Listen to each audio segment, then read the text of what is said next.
പൊതുജനങ്ങളുമായി ഏറെ ബന്ധമുള്ള ഓഫീസാണ് രജിസ്ട്രേഷൻ വകുപ്പിൻ്റേത്. അതുകൊണ്ട് തന്നെ അവ കാര്യക്ഷമമായും സുതാര്യമായും നിലനിർത്തുക എന്ന കാര്യത്തിൽ പ്രതിജ്ഞാബദ്ധമായ സമീപനമാണ് സർക്കാരിനുള്ളത്. കഴിഞ്ഞൊരു ദശാബ്ദക്കാലത്തെ അനുഭവങ്ങൾ പരിശോധിച്ചാൽ ആർക്കും ഇത് ബോധ്യപ്പെടും.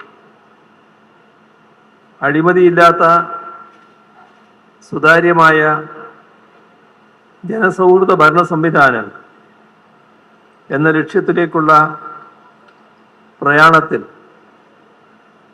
രജിസ്ട്രേഷൻ വകുപ്പ് ഒരു മാതൃകയാണ് സൃഷ്ടിച്ചിട്ടുള്ളത്. ഇവിടെ നേരത്തെ ഉണ്ടായിരുന്ന സങ്കല്പങ്ങളെയെല്ലാം തിരുത്തിക്കുറിക്കാൻ കഴിഞ്ഞു എന്നതാണ് ഒരു പ്രത്യേകത. മുൻപ് സാധാരണക്കാർ തങ്ങളുടെ ആജീവനാന്ത സമ്പാദ്യം ഉപയോഗിച്ച്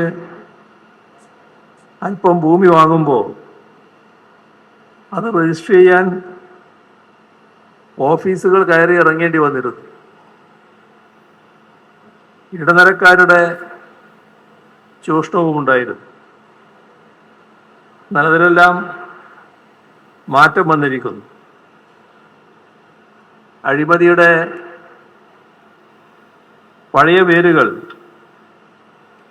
വലിയൊരളവോളം തുടച്ചു നീക്കാൻ കഴിഞ്ഞിരിക്കുന്നു. പൂർണ്ണതയിലേക്ക് നീങ്ങേണ്ടതായിട്ടുണ്ട്. ഒരു തരത്തിലുള്ള അഴിമതിയും സർക്കാർ അംഗീകരിക്കില്ല എന്ന വ്യക്തമായ സന്ദേശം നൽകിയതിലൂടെ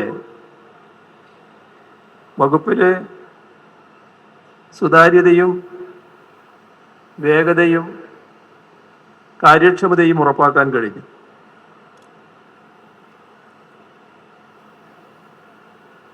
ആളുകളെ ദ്രോഹിച്ച് പണമുണ്ടാക്കുന്ന ജനവിരുദ്ധമായ നിലപാട് അനുവദിക്കില്ല എന്ന നിലപാടാണ് നേരത്തെ സ്വീകരിച്ചിട്ടുള്ളത്. ഒരു തരത്തിലുള്ള അഴിമതിയും അനുവദിക്കില്ല എന്നത് തന്നെയാണ് തുടരുന്ന നിലപാട്. നമ്മുടെ സംസ്ഥാനത്തെ അഴിമതികളുമായി ബന്ധപ്പെട്ട് കാര്യങ്ങൾ പരിശോധിച്ചാൽ ഈ കഴിഞ്ഞ ഒരു ദശാബ്ദക്കാലമായി